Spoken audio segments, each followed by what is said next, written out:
দীক্ষা হয়েছে? না, দীক্ষা নিতে হবে মা তোমাকে। আমার পয়সা নেই। দীক্ষা নিতে গেলে অনেক খরচ আছে। নাতিরা 11 টাকা করে মাসে পাঠায়, তার মধ্যে ঘর ভাড়া, তার মধ্যে খাওয়া, পয়সা পাই কোথায়? দীক্ষা না নিলে কাশি বাসে ফল কি মা? ফলের জন্যই তো আসিনি, শরীরটা সারাতে এসেছিলাম। শরীর আগে না পরকাল আগে?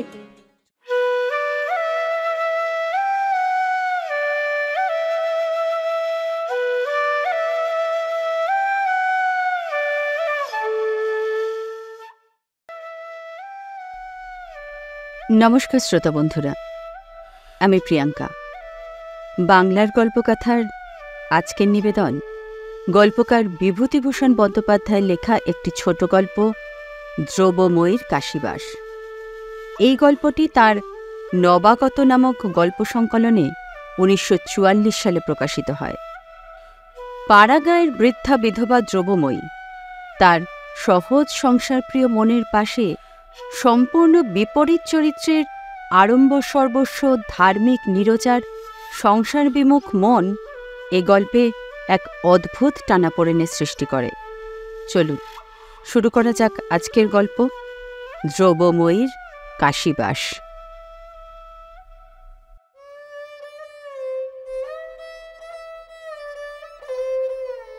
দুদিন থেকে জিনিসপত্র গুছানো চলল। পাড়ার মধ্যে আছে মাত্র 3 ঘর প্রতিবেশী, কারো সঙ্গে কারো কথাবার্তা নেই। পাড়ার চারিধারে বন জঙ্গল, পিটুলি গাছ, তেঁতুল গাছ, বাঁশঝাড়, বহু পুরনো আম কাঁঠালের বাগান। দ্রব্য ঠাকুরনের বাড়ির চারিধারে বনে বনে নিবিড়, সূর্যের আলো কস্মিনকালে ঢোকে না।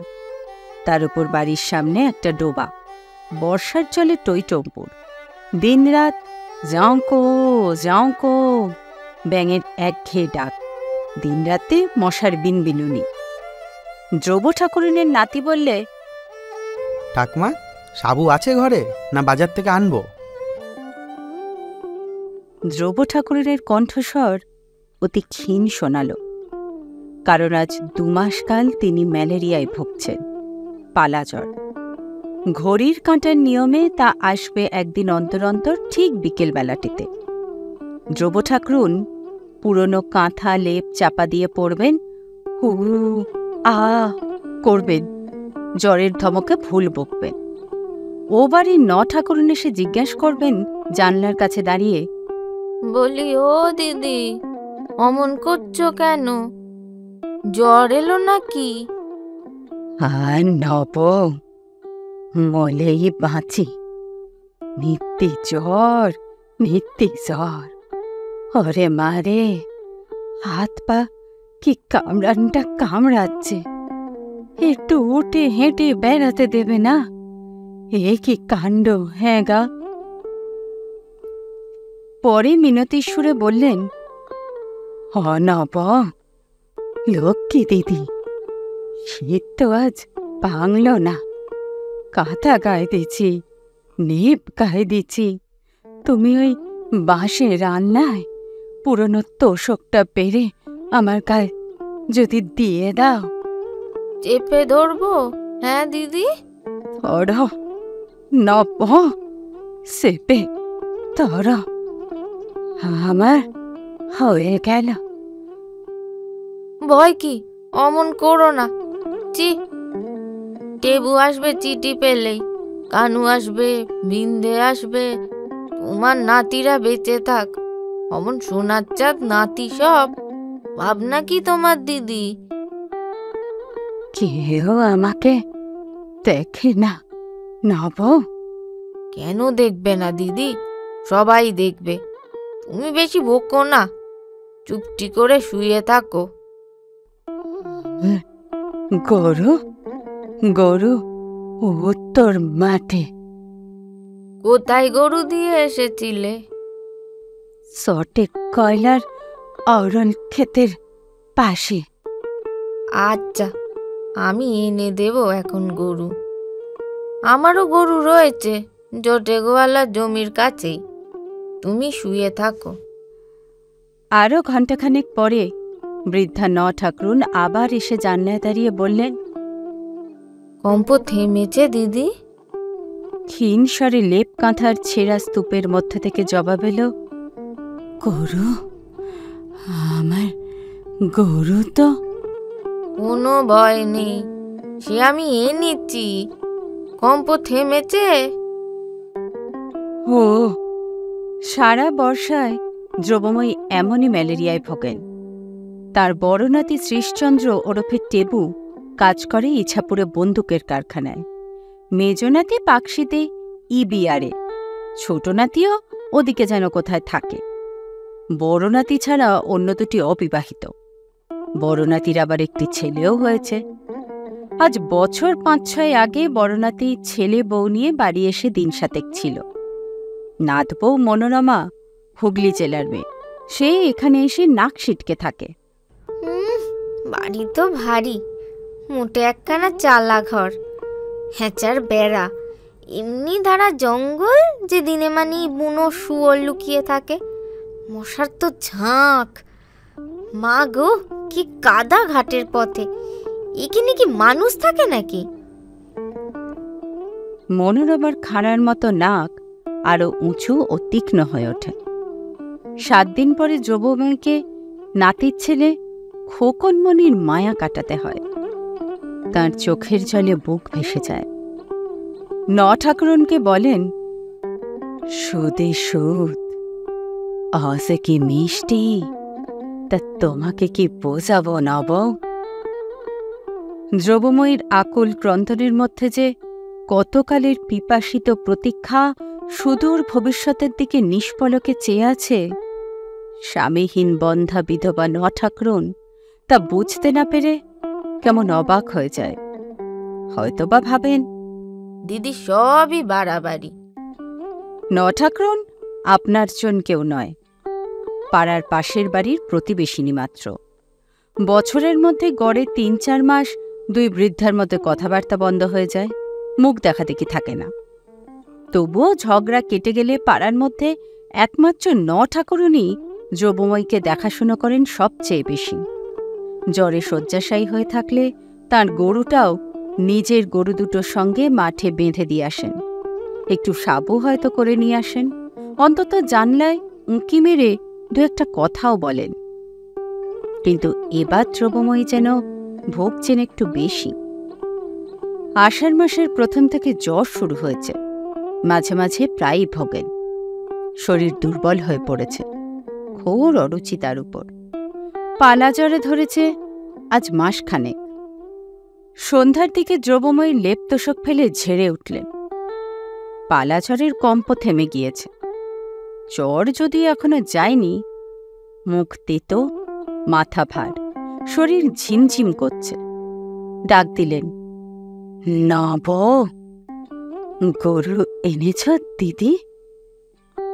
2-3 বার ডাকের পর ন ঠাকুরন উত্তরই দিলেন, কে ডাকে? দিদি, ঢেলে উঠেছ? বলি, আমার গরুটা কে এনেছ মাঠ থেকে?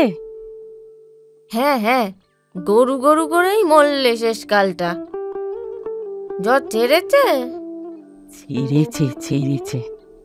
বলি, গরু কোথায় বেঁধে রাখলে? গোয়ালে গো গোয়ালে, খেবলে যে গরু গরু করে। কেরোসিন তেল একটি টেমিতে একটুখানি ছিল। দ্রব ঠাকুরন টেমিটা জ্বালালেন। আমড়া গাছে একটা তেরো পাখি আর একটা তেরো পাখির সঙ্গে কথাবার্তা কইছে। ধ্রুব ঠাকুরনের জ্বরতপ্ত মস্তিষ্কে মনে হলো পাখি দুটো বলছে, কুতলি কুতলি ক্যাঁ ক্যাঁ ক্যাঁ, কুতলি কুতলি ক্যাঁ ক্যাঁ ক্যাঁ, কুতলি কুতলি। ধ্রুব ঠাকুরন বিরক্ত হয়ে উঠলেন। কি একই আওয়াজ রে বাপু, চালাচ্ছে তো চালাচ্ছেই। 8 ঘন্টা হয়ে গেল, একই মাথা দৌড়ে আছে, ভালো লাগে। থাম রে বাপু, মানুষে জানোয়ারে সবাই মিলে পেছনে লাগলে কি আর বাঁচি? গোয়ালে গিয়ে দ্রব ঠাকুরন মুংলি গরুকে দেখে প্রাণ ঠান্ডা করলেন। মুংলি না খেলে তার খাওয়া হয় না। এই বন জঙ্গলে ঘেরা নির্জন স্বামীর ভিটে আঁকড়ে পড়ে আছেন। সবাই ছেড়ে গিয়েছে তাকে, কতক স্বর্গে, কতক বা বিদেশে। তার 2 ছেলে, 2 মেয়ে, নাতি নাতনি, এক ঘর বড় গেরস্ত। যদি সবাই থাকতো আজ বজায়, কেউ নেই আজ। মংলিকে নিয়ে তিনি একা পড়ে আছেন গোপীনাথপুরের ভিটেতে। তাই গরুটাকে অত ভালোবাসেন। মাঠে বেঁধে দিয়ে বারবার করে দেখে আসেন, নদীতে জল খাওয়াতে নিয়ে যান। সকালে উঠে ধ্রুব ঠাকুরনের মনে হল খিদের চোটে তিনি দাঁড়াতে পারছেন না। বাড়ির পেছনের জঙ্গলের মধ্যে একটা ডুমুর গাছ থেকে ডুমুর পেড়ে আনলেন। 2 সজনে শাক পারলেন উঠোনের গাছ থেকে। ঘাটের পথে মুখুজ্জে গিন্নির সঙ্গে দেখা।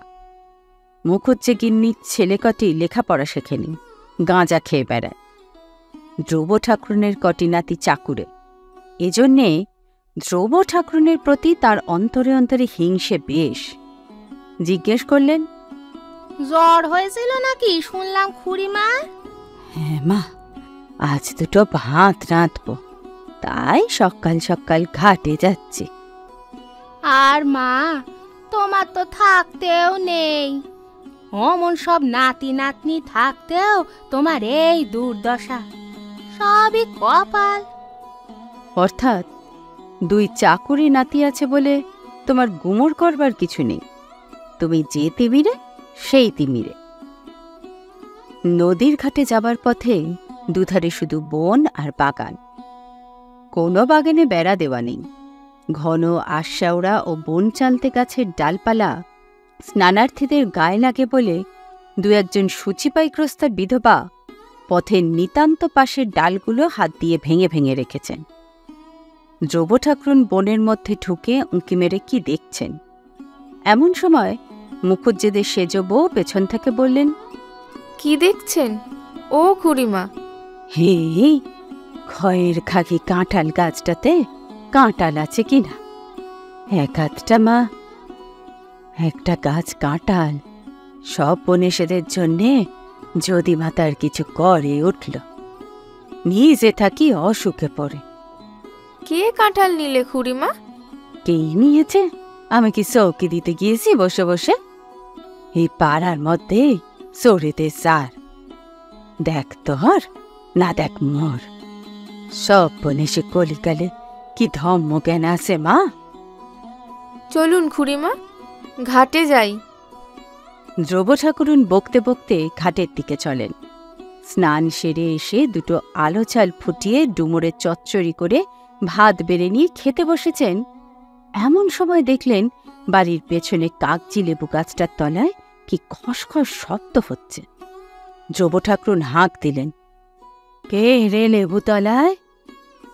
ক্ষীণ কণ্ঠে বালিকা উত্তর দিল, এই আমি, কনক ঠাকমা। কেন, ওখানে কি শুনি? কি হচ্ছে ওখানে? বের হয়ে আয় এদিকে, সামনে আয়। একটি ম্যালেরিয়া শীর্ণ 11 বছরের বালিকা মূর্তি অকুণ্ঠ পদবিক্ষেপে লেবু ঝোপের আড়াল থেকে নিষ্ক্রান্ত হয়ে উঠোনে এসে ধ্রুব ঠাকুরনের ক্রুদ্ধ দৃষ্টির সম্মুখে দাঁড়াল। আমার মার মুখে অরুচি, কিছু খেতে পারে না।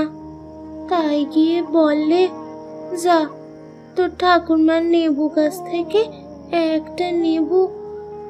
ধ্রুব ঠাকুরন তেলে বেগুনে জ্বলে উঠে বললেন, হ্যাঁ যা, তোর বাবা নেবু গাছ পুঁতে রেখে গিয়েছে, যা তুলে নিয়ে আয় গিয়ে। যত সব চোঁচ ছ্যাঁচর নিয়ে হয়েছে। তোর মার অরুচি, তা হাটে নেবু কিনতে পারিস নে? এখানে কি তোর বাবার গাছ আছে এখানে? বালিকা চুপ করে দাঁড়িয়ে রইল। ধ্রুব ঠাকুরন আপন মনে বকে যেতে লাগলেন। অনেকক্ষণ পরে বালিকা ভয় ভয় বললেন, ও ঠাকুরমা। কি রে, কি? আমি চলে যাব। কেন, তোকে কি বেঁধে রেখেছি নাকি? যা। নেবু দেবেন না?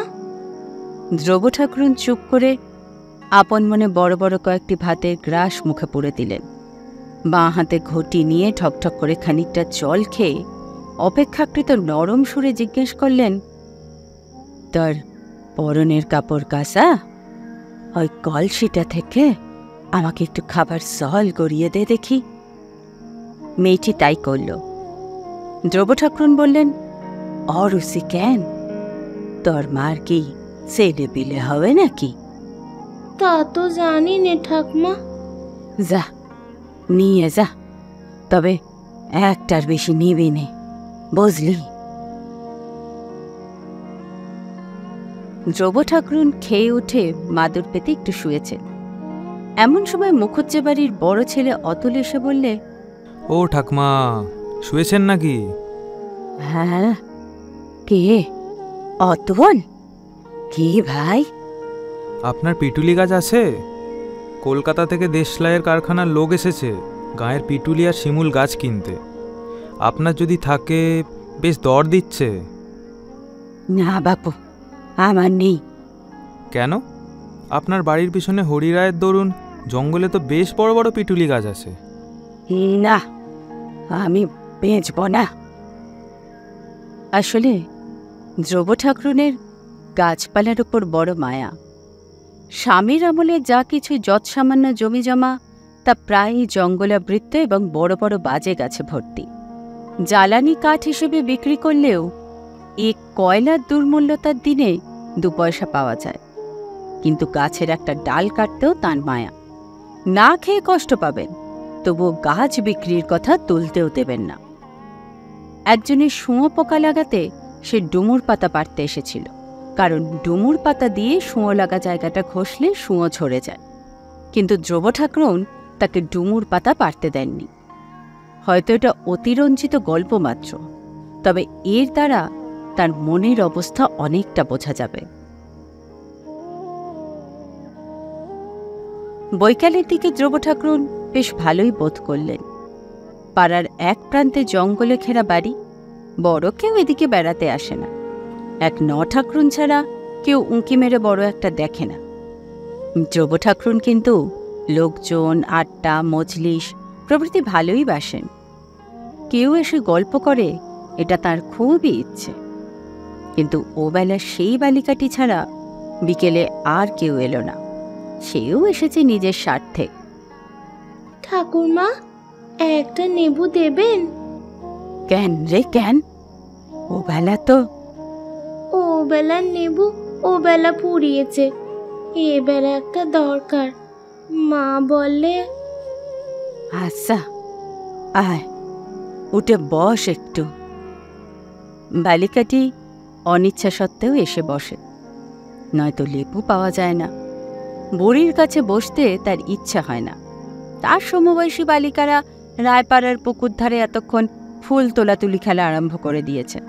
তার প্রাণ রয়েছে সেখানে পড়ে। কিন্তু দ্রব্য ঠাকুরুনের নিঃসঙ্গ মন তাকে আঁকড়ে ধরতে চায় এই নির্জন বৈকাল বেলাটিতে। তবুও দুটো কথা বলবার লোক তো বটে।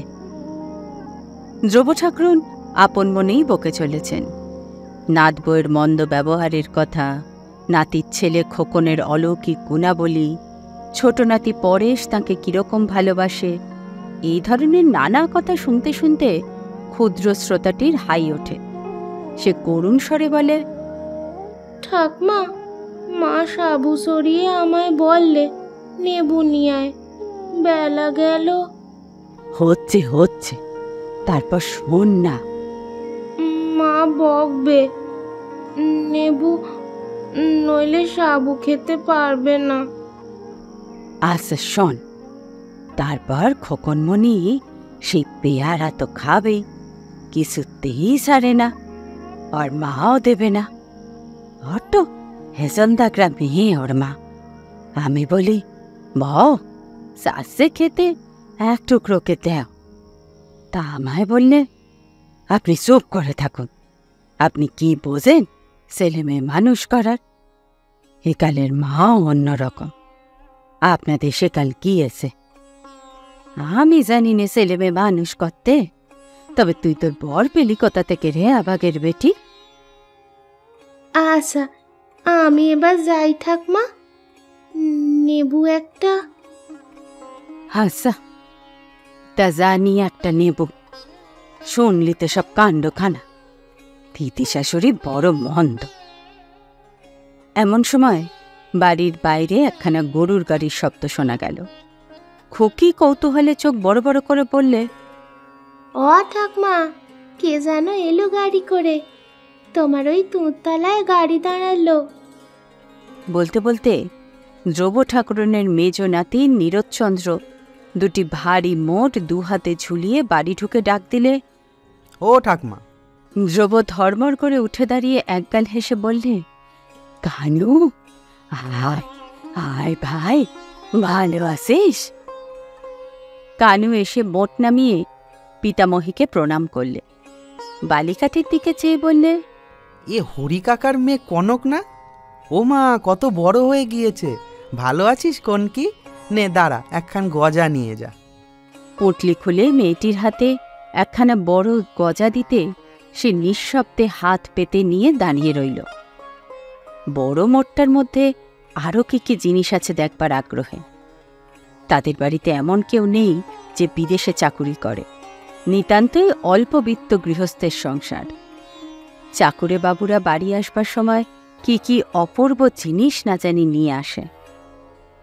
ধ্রুব ঠাকুরন জিজ্ঞেস করলেন, তারপর কি মনে করে? হঠাৎ সে বুড়িকে মনে পড়েছে তাহলে? বাবা, সারা আষাঢ় মাস অসুখে ভুগে ভুগে, তাই এখনো কি সেরেছি? এমন একটা লোক নেই যে এক ঘটি জল এগিয়ে দেয়।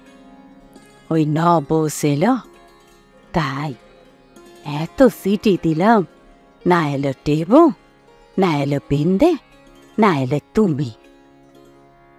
সন্ধ্যার পরে ঠাকুরন খবর পেয়ে ছুটে এলেন। গ্রামের ছেলে জন্মাতে দেখেছেন, অনেক দিন পরে দেখে খুব খুশি। কুশল প্রশ্নাদি জিজ্ঞেস করার পর বললেন, হ্যাঁ কানু, তা তোমরা সোনার চাঁদ সব নাতি থাকতে বুড়ি এখানে বেঘরে মারা যাবে? পালা জ্বরে ধরেছে, এই আজ ভালো আছে, কাল এমন সময় লেপ কাঁথা মুড়ি দিয়ে পড়বে। কে দেখে, কে শোনে, তার ওপর আবার গরু। একটা বিহিত করে যাও যা হয়, নইলে। সেসবের জন্যই তো আশা। চিঠি পেয়েছি অনেক দিন, সাহেব ছুটি দিতে চায় না, পরের চাকরি, তাই দেরি হলো। ভালো কথা। ও নব, দুখানা গজা নিয়ে যেও, জল খেও। কানু এনেছে আমার জন্যে, তা ও যেমন পাগল, আমার কি দাঁত আছে যে গজা খাবো? নিয়ে যেও নব। তা দেও দুখানা, নিয়ে যাই। ভালোটা মন্দটা এ পাড়া গায়ে তো চোখকেই দেখতে পাইনি দিদি। বেঁচে থাক তোমার সোনার চাঁদ নাতিরা। তোমার ভাবনাটা কিসের? বিশেষ করে কানুর মতো চেলে নেই এ গায়ে। আমি যা বলবো তা মুখের ওপরেই বলবো বাপু। ফলে নব দুখানার জায়গায় 4খানা গজা হাতে খুশি মনে বাড়ির দিকে চললেন। আর কিছুক্ষণ পরে নাতি ঠাকুমার পরামর্শ হলো রাত্রে কানু এক মতলব ফেঁদে এসেছে। ঠাকুরমাকে সে কাশি নিয়ে গিয়ে রেখে আসবে। তার একজনকে বন্ধুর মা কাশিতে থাকেন, সেই একই বাড়িতে ঠাকুরমাকে রাখবে। পরদিন সকালে নব শুনে খুব খুশি। অমন সব নাতি থাকতে ভাব নাকি, তীর্থধর্ম করার সময়ই তো এই। তার যদি আর ছেলেটাও বেঁচে থাকত। আজ প্রায় ৪৫ বৎসর পূর্বে ৭ মাস বয়সে ঠাকুরনের সে ছেলে মারা গিয়েছে। সেই প্রথম, সেই শেষ। তাহার আর ছেলেপুলে হয়নি। যাবার দিন ধ্রুব ঠাকুরন প্রিয় মঙ্গলি গরুটার ভার দিয়ে গেলেন নবকে। বারবার মাথার দিব্যি দিলেন মঙ্গলিকে যেন যত্ন করা হয়। বললেন, অগরু তোমারই হয়ে গেল নব, আমায় আশীর্বাদ করো যেন কাশিতে হার কখনো রাখতে পারি, নাতিদের ঘাড়ের বোঝা যেন নেমে যায়। আমার বড় নাতির ভাব নাকি তার সচ্ছল অবস্থা, লুচি পরোটা জলখাবার, তেল ঘি কলকল করে 5 বেন্নুর রান্না। আমি বুড়ি হয়েছি, ওদের সংসারে সেকেলে মতের লোকের জায়গা আর হয় না এখন। ঘরের আড়ায় শুকনো নারকোল পাতার আঁটি পাকাটির বোঝা জোগাড় করা ছিল। বর্ষায় উনুন ধরানো কষ্ট বলে শোকগৃহিণী দ্রবঠাকুরুন যে সময়ের যা সঞ্চয় করে রাখতেন। কাশীবাস করতে যাচ্ছেন, পেছন টান থাকতে তীর্থবাস হয় না। সেসব দান করে গেলেন কতক ন ঠাকুরুনকে, কতক একে ওকে। কনক একটা পাকা শশা হাতে এসে বললে, শশা খাবে ঠাকমা? তুই 1 বোঝা পাকাটি নিয়ে যাস কনকি, ঠাকমাকে মনে রাখবি তো? হ্যাঁ রে। কনক অনেকখানি ঘাড় নেড়ে বললে, ন ঠাকুরুন চোখের জল ফেললেন যাবার সময়। ধ্রুব ঠাকুরুন ট্রেনে কোনো রকমের সুচিতা বজায় রেখে কাশী এসে পৌঁছলেন। একটা গলির মধ্যে দোতলা একটা বাড়ির নিচের তলার ঘরে কানু সেই বন্ধুর মা কাশী বাস করছেন। পাশেই আর একখানা ছোট ঘর ভাড়া নেওয়া হয়েছে ধ্রুব ঠাকুরনের জন্য। অপর বৃদ্ধাটির কাছে চাবি ছিল ঘরের, তিনি চাবি খুলে দিলেন।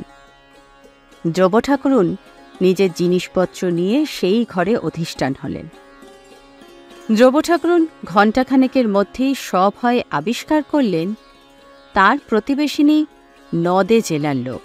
কথাবার্তার ধরন ও সুর শহুরে ও সম্পূর্ণ মার্জিত। যশোর জেলার মানুষ ধ্রুব ঠাকুরনের ভয় পাবারই কথা বটে। তিনি এসে ধ্রুব ঠাকুরনের ঘরে ঢুকে বললেন, আপনার রান্না বান্নার ব্যবস্থা কাল থেকে করলেই হবে। আজ আমার ঘরে দুধ আর মিষ্টি আছে, আপনার জন্য রাখলুম কিনা? ধ্রুব ঠাকুরন ভয় ভয় বললেন, প্রতিবেশিনী নিজের ঘর থেকে খাবার এনে বললেন, আপনার লোম বস্ত্র বার করুন। ধ্রুব ঠাকুরন ভালো বুঝতে না পেরে বললেন, কি বললেন? ধ্রুব ঠাকুরন বললেন, এই কথায় বয়ের উচ্চারণ যশোর জেলার উচ্চারণ রীতি অনুযায়ী প্রসারিত উচ্চারণ। প্রতিবেশিনী বৃদ্ধার উচ্চারণে এই সব স্থানের উচ্চারণ যতদূর সম্ভব আকুঞ্চিত। বললেনের উচ্চারণ বললেন, ওকারের উচ্চারণও যতদূর সম্ভব ঘোরালো। বলছি, লোম বস্ত্র বের করে পড়ুন, একটু কিছু মুখে দিতে হবে তো। লোম বস্ত্র কি জিনিস পাড়াগাঁয়ের মানুষ ধ্রুব ঠাকুরুন কখনো শোনেননি, তবে জিনিসটা যে বস্ত্রজাতীয় দ্রব্য তা বুঝতে পারলেন। বললেন, সে তো আমার নেই। লোম বস্ত্র নেই? আপনি জব করেন কি পরে? সাদা থান পরেই জব করি, আর কোথায় কি পাবো? বাড়িখানে গলির মুখে হলেও প্রায় সদর রাস্তার উপরে। অনেক রাত পর্যন্ত গাড়ি ঘোড়া রাস্তার গোলমাল থামে না। নিরিবিলি বন জঙ্গলের মধ্যে বাড়িতে একা থাকা ধ্রুব ঠাকুরনের চিরদিনের অভ্যাস। এত গোলমালে বড়ই অস্বস্তি বোধ করতে লাগলেন তিনি। কি মুশকিলেই পড়া গেল। না, কাশীর লোক ঘুমোয় কখন? কানু তার পরদিন বন্ধুর মার হাতে পল্লীবাসিনী পিতামহীকে সমর্পণ করে কর্মস্থানে চলে গেল। তার ছুটি ফুরিয়েছে। বন্ধুর মার নাম নীরজাবাসিনী। ধ্রুব ঠাকুরনের চেয়ে তার বয়স 2-5 বছর কম হবে। মাথার চুল এখনো পাকেনি, তবে সেটা স্বাস্থ্যের গুণেও হতে পারে। ধ্রুব ঠাকুরুন এর সঙ্গে দশাশ্বমেধ ঘাটে বিকেলে বেড়াতে গেলেন। খুব লোকজনের ভিড়, গান, বক্তৃতা, কথকতা। এক গেরুয়া কাপড় পরা সন্ন্যাসীর চারপাশে খুব ভিড়। নীরজা সেখানে জুটলেন গিয়ে। কর্মবাদ, সেবা ধর্ম ইত্যাদি নিয়ে সন্ন্যাসী কি সব কথা বলে যাচ্ছেন ধ্রুব ঠাকুরন অত শত বুঝতে পারলেন না। ফিরবার পথে ধ্রুব ঠাকুরন জিজ্ঞেস করলেন, উনি কেডা? উনি রামকৃষ্ণ মঠের একজন বড় স্বামী শিবানন্দ। মঠ? কেন, রামকৃষ্ণ মঠের কথা শোনেননি? ঠাকুর রামকৃষ্ণ দেবের মস্ত বড় কাণ্ড ওদের। রাম আর কৃষ্ণ, দুই ঠাকুরের নামে বুঝি? নীরজা বিস্ময়ে ধ্রুব ঠাকুরনের দিকে চেয়ে বললেন, আপনি শ্রী শ্রী রামকৃষ্ণ পরমহংসের নাম শোনেননি? না, কে তিনি? কই না, এখানে আসেন? নীরজা আর কোনো কথা বললেন না। এমন বর্বরের সঙ্গেও তিনি বেড়াতে বেরিয়েছেন যে রামকৃষ্ণদেবের নাম পর্যন্ত জানে না। ধ্রুব ঠাকুরনের কোনো দোষ নেই, তিনি অজ্ঞ সেকেলে লোক। অজ পল্লীগ্রাম ছেড়ে জীবনে কখনো কোথাও যাননি। গোপীনাথপুরের জঙ্গলে ও নাম কখনো কারো মুখে শোনেননি। তিনি জানেন রাম, কৃষ্ণ, রাধা, দুর্গা, লোচনপুরের জাগ্রত কালী, কালীঘাটের কালী ইত্যাদি। অত বড় কোনো ঠাকুরের কথা কই কেউ তো তাঁকে বলেনি। ধ্রুব ঠাকুরন ভয়ে ভয়ে থাকেন। তার সঙ্গিনী তাকে নিতান্ত নাস্তিক, অজ্ঞ, মূর্খ বলে না ঠাউরান।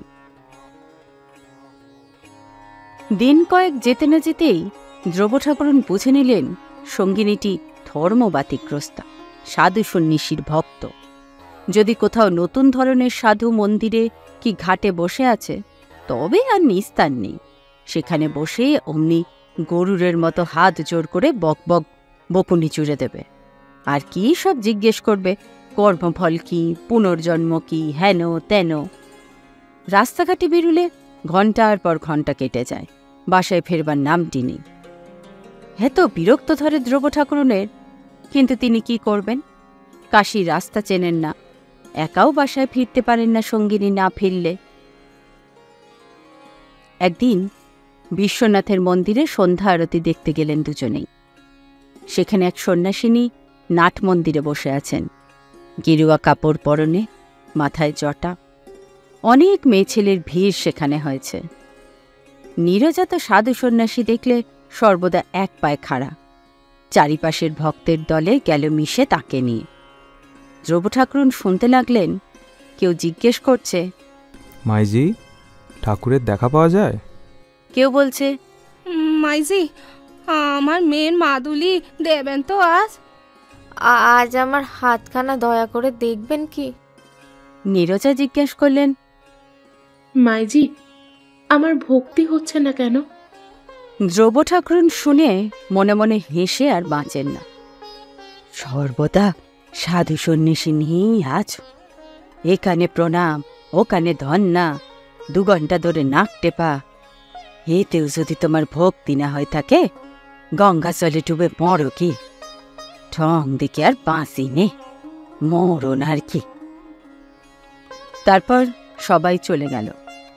নীরজা সেই যে সেখানে চোখ বুজে ধ্যানে নাকি যোগে বসল, আর ওঠে না। ধ্রুব ঠাকুরনও কিছু বলতে সাহস পান না। এদিকে তার মনে পড়ল সুজি একদম নেই। সে কথা এতক্ষণ মনে ছিল না। এত রাত হয়ে গেল, কোথায় বা সুজি কেনা হবে? রাত্রে একটু মোহনভোগ খাওয়া, তাও আজ ধর্মের ভিড়ে বুঝিবার হয় না। বসে বসে ধ্রুব ঠাকুরন বিরক্ত হয়ে উঠলেন। মন্দির থেকে বাঙালি মেয়েরা প্রায় সব চলে গিয়েছে। এদেশি লোক যারা হিন্দি মিন্দি বলে, তাদের দলই যাচ্ছে আসছে। কি জানি ওদের কথা তিনি কিছুই বুঝতে পারেন না, বলতেও পারেন না। আজ মাস 3 গ্রাম থেকে এসেছেন। বেশ শীত পড়ে গিয়েছে কাশীতে। মুংলি গরুটার কথা এত করেও আজকাল মনে পড়ছে। শীতের রাত্রে পাছে মুংলির কষ্ট হয় বলে তিনি গোয়ালে আগুন করে রাখতেন। তার গাছটাতে খুব ডুমুর হয়েছে নিশ্চয়। কে জানে একটা গাছ ডুমুর কারা খাচ্ছে। কম ডুমুর হয় গাছটাতে। আহা, নব কি মুংলিকে যত্ন করছে তার মতো? তিনি যে পেটের মেয়ের মতো না। তার চোখে জল এসে পড়ে। আজই এতকাল পরে নবয়ের পত্র এসেছে দেশ থেকে, তাই বেশি করে মনে পড়ছে দেশের কথা। নবও লিখেছে মুংলি ভালো আছে, শিগগির বাছুর হবে, তার বাড়ির দাওয়ার খুঁটি না বদলালে নয়। কানু বা বিন্দেকে যেন চিঠি লেখা হয় সেজন্যে। নীরজা দীর্ঘ নিঃশ্বাস ফেলে ধ্যান ভঙ্গ করে উঠে দাঁড়িয়ে বললেন, দিদি চলো যাই। সত্যি কি পবিত্র স্থান না? ইচ্ছে হয় না যে আবার সংসারে ফিরে যাই, রাঁধি খাই। ধ্রুব ঠাকুরন মনে মনে বললেন, না, এখানে শুকিয়ে হতে দিয়ে কি মাথার দিব্যি দিয়েছে রাতে খেতে। নীরজা বললেন, করন্যাসটা অভ্যেস করছি কিনা প্রায় হয়ে এলো। শোভময় নীরব। মাগিটা পাগল নাকি? কি সব বলে বোঝাও যায় না। রাত দুপুর বাজলো বাবা, এখন বাসায় চল দেখি। বাসায় এসেও কি তাই নিস্তার আছে? নীরজা ডাকবেন তার ঘর থেকে, ও দিদি একটু গীতা পাঠ করি, শোনো। নিতান্ত অনিচ্ছার সঙ্গে তাকে যেতে হয়। গীতা টিতা ওসব তিনি বোঝেন না। সুবচনীয় ব্রতকথা, সত্যনারায়ণের পাঁচালী, শিবরাত্রির ব্রতকথা এসব শোনে তার অভ্যেস আছে। বেশ দিব্যি বুঝতেও পারেন। এসব শক্ত শক্ত কথার কি কাণ্ডমাণ্ড এক বর্ণও যদি তিনি বোঝেন। আর মাগির চোখ উল্টে কান্না কান্না মুখের ভাব করে পড়বার ভঙ্গিই বাকি। ধ্রুব ঠাকুর না পারেন হাসতে, না পারেন হাসি চাপতে। এমন বিপদেও মানুষ পড়ে গা। আহা, কি চমৎকার! ধ্রুব ঠাকুরন বসে ঢুলতে ঢুলতে ভাববেন, থামলে সে বাঁশি। সকালে উঠে নীরজা বললেন, আজ আমার গুরুদেব আসবেন, দিদি দুখানা লুচি ভেজে দিও তো আমার ঘরে বসে। বেলা 2টোর সময় এক সন্ন্যাসী এসে হাজির। বেশ মোটা ভুঁড়িওয়ালা, এই লম্বা দাড়ি। নীরজা সাষ্টাঙ্গ হয়ে প্রণাম করে দুবার মাথা ঠুকলেন গুরুদেবের পাদপদ্মে। আহারাদির জোগাড় করতেই কাটল সারাটা দিন। 3 সের দুধ মেরে 1 সের হল, ঘরে রাবড়ি মালাই তৈরি হল, লুচি ভাজা হল। সন্ধ্যার সময় নীরজা বসলেন গুরুর কাছে কি সব ক্রিয়া শিখতে। আসন না মাথা মুন্ডু তাই শিখতে। যতবা এ বকে ততবা ও বকে। মনে হলো বুঝি কানের পোকা সব বেরিয়ে যায়। গুরুদেব বাঙালি। রাত 9টার পরে ধ্রুব ঠাকুরনকে ডাক দিলেন। বললেন, তোমার বাড়ি কোথায়? গোপীনাথপুর, যশোর জেলা। কে আছে বাড়িতে? নাতিরা আছে, তাদের ছেলে বউ আছে। ও, তুমি কাশী বাস করতে এসেছো? হ্যাঁ। তার নাম কি? শোভময়ী দেব্বা। দীক্ষা হয়েছে? না। দীক্ষা নিতে হবে মা তোমাকে। আমার পয়সা নেই, দীক্ষা নিতে গেলে অনেক খরচ আছে। নাতিরা 11 টাকা করে মাসে পাঠায়, তার মধ্যে ঘর ভাড়া, তার মধ্যে খাওয়া, পয়সা পাই কোথায়? দীক্ষা না নিলে কাশী বাসে ফল কি মা? ফলের জন্যই তো আসিনি, শরীরটা সারাতে এসেছিলাম। শরীর আগে না পরকাল আগে? ধ্রুব ঠাকুরন চুপ করে রইলেন। নীরজা, মার কথার উত্তর দাও, চুপ করে থাকলে হবে না। নীরজা বললেন, গীতার ভক্তিযোগ সেদিন পড়ছিলাম, শুনলে তো দিদি? কর্মের চেয়েও ভক্তি বড়, স্বয়ং ভগবান বলছেন। হ্যাঁ, কি বিপদ! মাগি সব সময় কি আবল তাবল বকুনি। মুখে বললেন, আমি তো কিছু বুঝিনি, আপনারা যা বলেন। তবে এবার কিছু হবে না। নাতি 7 টাকা পাঠিয়েছিল, তা ঘর ভাড়াতেই গিয়েছে। হাতে টাকা না থাকলে তবুও দুজনই নাছরবান্দা, দীক্ষা নিতেই হবে। কাশী বাস করছো মা, তোমার যথেষ্ট বয়স হয়েছে। গুরু দীক্ষা না নিলে যে সবই মাটি। আজ আছো, কাল নেই। পৃথিবী কিছুই না, ইহকাল কিছুই না। মা, মাগো। গুরুর মুখেই ব্রহ্মা, বিষ্ণু, মহেশ্বর, ইহকালেও তিনি, পরকালেও তিনি। ধ্রুব ঠাকুর মনে মনে বললেন, মরণ মাগির, তবে স্বামী কোথায় যাবে মেয়েদের? ঢং দেখো না। যাই হোক, বহু তর্ক করেও ধ্রুব ঠাকুরুনকে ধ্রুব করা গেল না। নাম ধ্রুবময় হলে কি হবে, ভেতরে ভেজায় শক্ত। নীরজা অবশ্যই তার জ্ঞান বুদ্ধিমতে একজন 70 বছরের মৃত্যুপথযাত্রিনীর ভালো করবারই চেষ্টা করছিলেন। সেই রাজি না হলে তিনি আর কি করবেন? নীরজার ভক্তি, হ্যাঁ, সে দেখবার মতো জিনিস বটে। গুরুর পাদদক পান না করে তিনি দাঁতে তৃণ কাটবেন না। গুরুর বাক্য বেদ বাক্যের চেয়েও মূল্যবান তাঁর কাছে। পুরনো একছড়া সোনার হার ছিল, সেটা বিক্রি করে এসে টাকা তুলে দিলেন গুরুদেবের হাতে। কথাটা শুনে ধ্রুব ঠাকুর জিজ্ঞেস করলেন, অতগুলো টাকা দিয়ে দিলে গুরুদেবকে? টাকা সার্থক হলো দিদি। তোমার নিজের হার? ও আমার বিয়ের পরে শ্বশুরবাড়ি থেকে দিয়েছিল, তিনি হাতে করে দিয়েছিলেন। সেই হার তুমি দিয়ে দিলে বেশে? দিদি, সংসার অনিত্য, সবই অনিত্য। কে কার স্বামী, কে কার স্ত্রী, সবই ভগবানের মায়া। মায়ায় সব ভুলে থাকা। গুরুই কেবল নিত্য বস্তু। তা তো বটে। ইমাকির মুখে সবসময় বড় বড় কথা। দিকে যা তোর সবকিছু গুরুর পাদপদ্মে বিলিয়ে, তার কি? বিয়ের পরে স্বামী নিজের হাতে হার ছাড়া দিয়েছিল, তা কোনো মেয়ে মানুষ এভাবে ঘষিয়ে দিতে পারে? গভীর রাত পর্যন্ত শুধু এই কথাটি বারবার তার মনে পড়ে। সেসব দিন ঝাপসা হয়ে গিয়েছে, মনের আকাশ বিস্মৃতির মেঘে ঢাকা। ওই গোপীনাথপুরের ভিটে অমন ছিল কি তখন? ফুলশয্যার রাত। হঠাৎ মনে পড়ে যায়, গত আষাঢ় মাসের প্রথমে উত্তর দিকের ভাঙা পাঁচিলের গায়ে এতটুকু একটা শশা গাছ নতুন বর্ষার জল পেয়ে গজিয়েছে দেখে তিনি শুকনো কঞ্চিত কুড়িয়ে একটা মাচা বেঁধে দিয়েছিলেন। এতদিনে গাছ বড় হয়েছে, কত শশার জালি পড়েছে গাছটাতে। কে কাঁদছে সে বনের মধ্যে? হয়তো কনকি আসে লেবু তুলতে, এক গাছ লেবু রেখে এসেছিলেন, সেই হয়তো শশা পেরে নিয়ে যায়, কে জানে।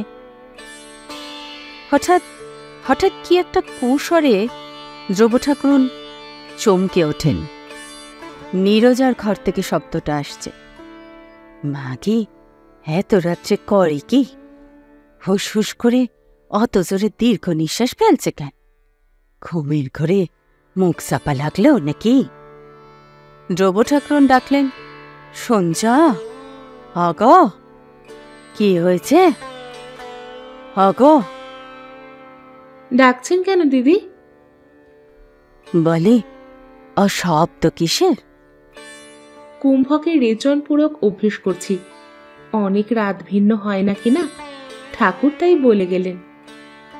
সে আবার কি রে বাবা, মাকে তো ঘুমোতেও দেয় না রাত্রিরে। ধ্রুব ঠাকুরুন বললেন, যাকিয়া, ঘুমের ঘরে মুখ চাপা হয়নি তো? না দিদি, ঘুমোইনি এখনো। ঘুমোলে যোগের ক্রিয়া হয় না। জীবনটা যদি ঘুমিয়েই কাটাবো, তবে পরকালের কাজ করব কখন? তা বেশ বেশ। নির্বিকল্প সমাধি না হওয়া পর্যন্ত আমার মনে শান্তি পাচ্ছি নে, পাবও না। দেহ কি জন্যে দিদি? ঘুমোবার জন্যে নয়, আরামের নয়, শুধু নিজের কাজ করে যাওয়ার জন্যে। দিন কিনে নাও, শুধু দিন কিনে নাও। ধ্রুব ঠাকুরনের পিত্তি চলে গেল। কিরকেসা দিন মাকে, যদি তোর পয়সা থাকে রাত্রির একটু ঘুমোতে দে অন্তত। শীতকাল এসে গেল। কানু বড়দিনের ছুটিতে একবার কাশী এসে পিতামহীর সঙ্গে দেখা করে গেল। ধ্রুব ঠাকুরন তাকে বললেন, কানু ভাই, অন্য একটা ভাষা পাওয়া যায় না। কানু বিস্মিত হয়ে বললে, কেন, এখানে কি হলো? সত্যর মা রয়েছেন তো, এই তো সবচেয়ে ভালো। ও মা কি পাগল? পাগল? সে কি? না বাপু, বেজায় ধর্মিষ্টি। অত ধর্মিষ্টি আমার পোষাবে না। আমাকে তুই সরিয়ে নিয়ে যা। দূর, কি যে বলো তুমি। আচ্ছা ঠাকমা, শেষ বয়সে কাশিবাস করতে এলে না হয় তুমিও হও একটু ধর্মিষ্টি। হ্যাঁ, উনি ওই রকমই বটে। সত্য বলছিল, মা কিছুতেই দেশে থাকতে চান না। এই গত বৈশাখ মাসে সত্য ছোট ভাইয়ের বিয়ে গেল। ওর ছোট ছেলে, ওকে কত চিঠিপত্র, কত অনুরোধ, কিছুতেই গেলেন না। বললেন যে মায়া একবার কাটিয়েছেন, তাতে আর জড়িয়ে পড়তে চান না। ছোট ছেলে টেলিগ্রাম পর্যন্ত করলে কোনো ফল হলো না। বলিস কি রে কানু, সত্যি? মিথ্যে বলছি তোমার কাছে ঠাকমা। আমায় এখান থেকে তুই সরিয়ে দে ভাই। ছি, আচ্ছা তুমিও তো নাস্তিক কেন ঠাকমা? ওর সঙ্গে একটু ধর্ম শেখো না। চিরকালই বিষয় আর সংসার নিয়েই তো কাটালে। আপলিকা মরে যাব যে এখানে থাকলে। আবার ওই সব নাস্তিকের মতন কথাবার্তা। ঠাকমা তুমি কি? শীত কেটে গ্রীষ্ম এলো, চলেও গেল। আবার আষাঢ় মাসের প্রথম। দেশের খবর নেই অনেক দিন। ঠাকুরনের চিঠি আগে আগে আসতো, গত ৩-৪ মাস তাও বন্ধ। কথায় কথায় একদিন নীরজাকে কথাটা বলেই ফেললে। দেশে কে আছে আপনার? শুনেছি সেখানে থাকে না কেউ। ভারীটা, গাছটা, পালাটা। দিদি, এখনো ওইসবের মায়া? বিশ্বনাথের পাদপদ্মে মন সমর্পণ করুন, সব বন্ধন ঘুচে যাবে। কেউ কিছু নয়, কিছু নয়, একমাত্র তিনিই সত্যি। বলে নীরজার চোখ কপালে তুলে ওপরের দিকে চেয়ে রইলেন। ধ্রুব ঠাকুরুন তাড়াতাড়ি বলে উঠলেন, হইসা দাঁড়াও, করার দুধটুকু বুঝি বিড়ালে খেয়ে গেল না। বেড়ালের জানায় যতবা বেড়াল ততবা বাঁদর। অমন গামছাখানা সেদিন। দিদি, আজ আমার সঙ্গে চলুন।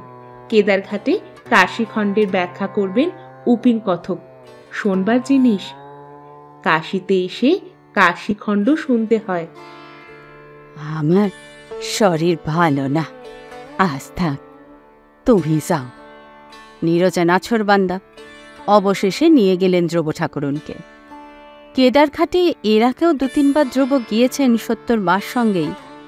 ওপরের রানার চওড়া চাতালের একপাশে ফর্সা রোগামতো কথক ঠাকুর কথকতা শুরু করেছেন। তাকে ঘিরে বাঙালি মেয়ে পুরুষের ভিড়। পুরুষের চেয়ে মেয়ে অনেক বেশি। দিদি, প্রণামে কিছু এনেছেন তো? তা তো বললে না, আনিনি। ৮ আনার কম দেওয়া যায় না। আচ্ছা, আপনারটা আমি দিয়ে দেব এখন। ৮ আনা না দিয়ে ৪ আনা বরং দেও। নাতিরা ঘটাকায় বা পাটায়। এখানে যা দেবেন দিদি, পরকালের জন্য তোলা রইল। বর্ষার গঙ্গায় ঢল নেমেছে। কেদারঘাটের সামনের নদীতে কাদের বড় একটা বজরা ভেসে চলেছে। ২-৩খানা পানশিতে সুসজ্জিতা নরনারী নদী ভ্রমণে বার হয়েছে। রামনগরের দিকে সূর্য অস্ত যাচ্ছে। উঁচু বাড়ি ছাদের কার্নিশে তরল সোনার মতো ঝিলমিল করছে রাঙা রোদ। কথক ঠাকুর সুকণ্ঠে গান ধরেছেন। কাশী সকল তীর্থের সার। মৃত্যুর সময় মণিকর্ণিকার ঘাটে স্বয়ং বিশ্বনাথ কানে মন্ত্র দেন, মানুষের শিবলোক প্রাপ্তি ঘটে। এই হল গানের অর্থ। ধ্রুব ঠাকুরনের মন অজ্ঞাতে অনেক দূরে চলে গেল। তার খয়ের খাগি গাছে কত কাঁঠাল হয়েছে এই আষাঢ় মাসে। বড্ড কাঁঠাল ধরে গাছটাতে, শেকড়ে পর্যন্ত কাঁঠাল। 3টে আম গাছে আমও নিশ্চয় খুব ধরেছিল। নাতিরা কি গিয়েছে আম খেতে? তাদের সেদিকে দৃষ্টি নেই, আরও ভূতে লুটে খাচ্ছে। রাত্রি নামল। নীরজা বললেন, চলুন দিদি। ধ্রুব ঠাকুরুন লক্ষ্য করেছেন সমস্ত সময় নীরজা মাগি ফোঁস করে কেঁদেছে আর কেবল বলেছে, হা হা হা হা হা। যদি মাগির সঙ্গ ছাড়তে পারতেন, কিন্তু তা হবার নয়, কানু শুনবে না। বাসায় এসে নীরজা দেখলেন তার সঙ্গিনীর বড় মন খারাপ, অন্যমনস্ক ভাব, বিশেষ কোনো কথা বলে না। কাশীখণ্ড শুনে আজ তাহলে খুব ভালোই লেগেছে বোধহয়। পাষাণ বুঝি গলেছে। নীরজা বললেন, কি ভাবছেন দিদি? একটা গাছ কাঁঠাল দেশে, খয়ের খাগির কাঁঠাল, সে তুমি কখনো খাওনি, খেলে বুঝতে। দিদি, এখনো আপনার মায়ার বন্ধন গেল না? আপনার তো দু একটা গাছ, আমার 3টে বড় বাগান কলমের বোম্বাই, মালদার ফজলি, মাই ল্যাংড়া পর্যন্ত। আমি তো ফিরেও চাইনি ওসব দিকে। ছেলেরা কাঁদে, বলে এখন কি কাশিবাস করবার সময় হয়েছে তোমার? আমি বলি না, সংসারের মায়ায় আর না। গানে বলে, কে বা কার পর, কে কার আপন। এই মরেছে, মাগি আবার শুরু করেছে। কাল শয্যা পরে মোহতন্দ্রা ঘোরে, দেখে পরস্পরে অসার আশার স্বপন। তা আমি বলি, এতকাল তো সংসারের বন্ধনে ঘুরে আশার স্বপন অনেক দেখলুম, এইবার পরকালের কথা ভাবি। আর আমার এই যে গুরুদেব, উনি দেহধারী মুক্ত পুরুষ, ওর কৃপায়। তা তো বটেই। চলুন দিদি, কাল বাবা বিশ্বনাথের মন্দিরে সেই মায়েজির কাছে আপনাকে নিয়ে যাই। আপনার বয়স আমার চেয়ে বেশি, আপনার এখন উচিত গুরুমন্ত্রে দীক্ষা নিয়ে সব বন্ধন মুক্ত হয়ে এক মনে কাশীবাস করা।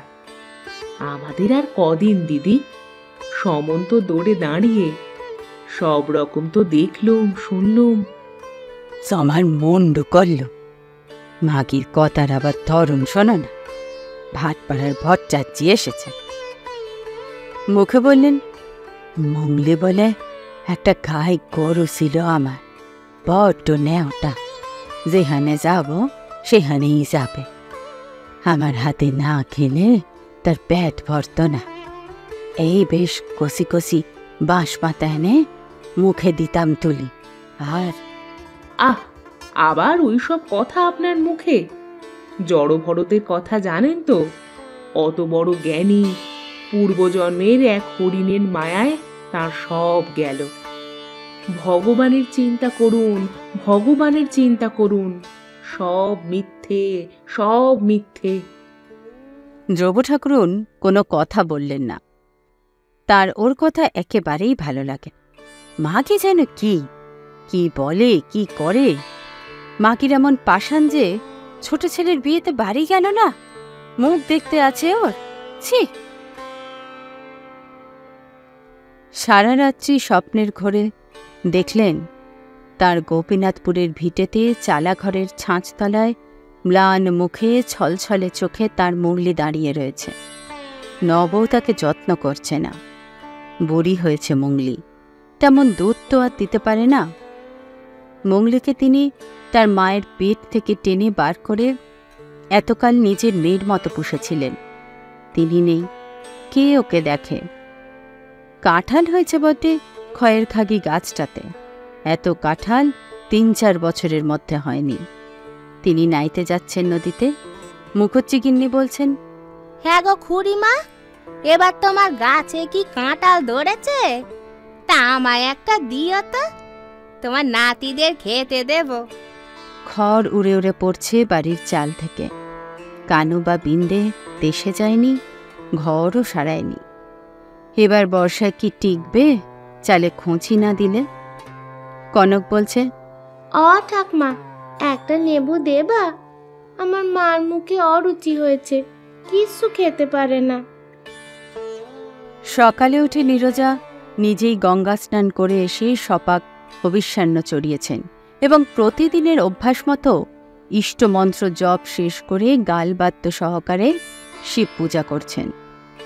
দ্রৌপ ঠাকুরনের একটু বেলা হয়েছে আজ উঠতে, মনও খুব ভার।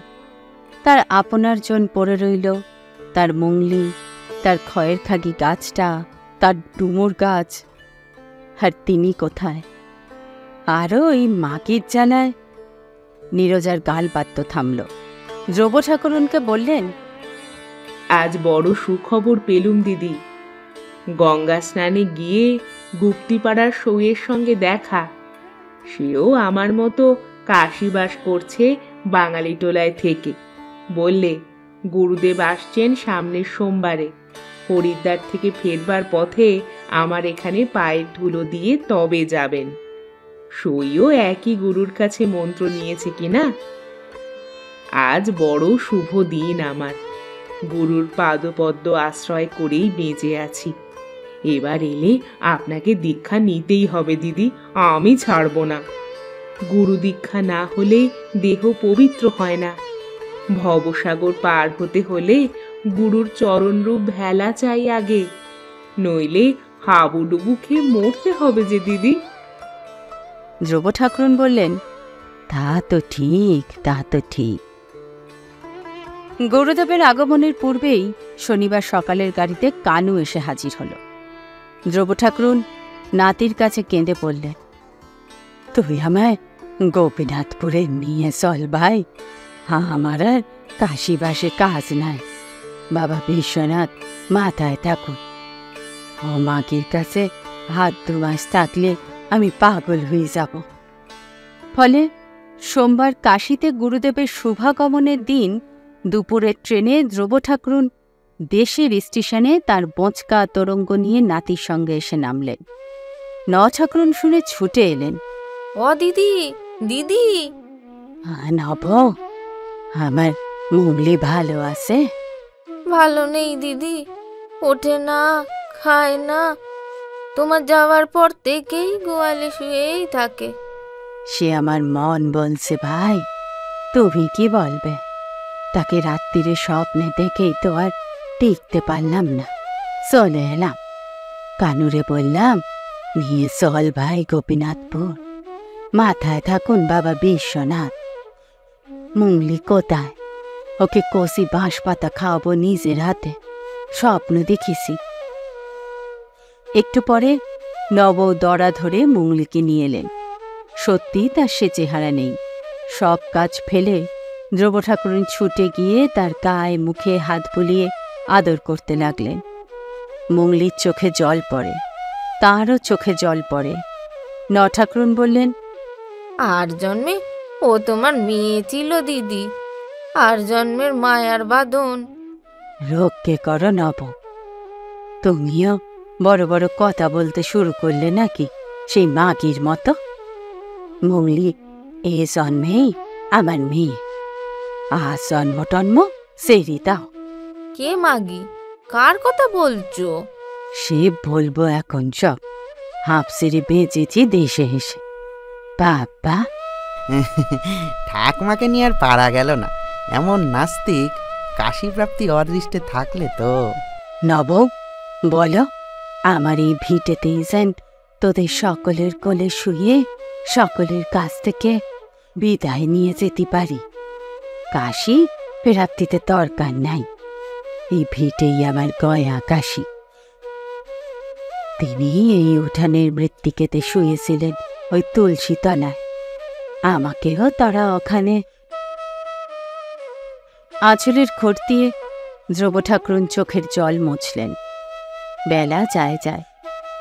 আষাঢ়ান্ত সুদীর্ঘ দিনমানের শেষেই সূর্য ঢলে পড়েছে পশ্চিম দিকে নিবিড় বাঁশবনের আড়ালে। ঘেঁটকোল ফুল কোথাও জঙ্গলে ফুটেছে, বাতাসে তার কটু উগ্র গন্ধ। দ্রৌপ ঠাকুরনের মন শান্তিতে, আনন্দে, উৎসাহে পূর্ণ হয়ে গেল। 11 বছরের নববধূ এই বাড়ির উঠোনে পা দিয়েছিলেন। এখন তার বয়স 3-26। কনক হাসি মুখে এসে দাঁড়িয়ে বললে, ঠাকমা ভালো আছেন? এসেন শুনে শুটে দেখতে এলাম, আমাদের কথা মনে ছিল?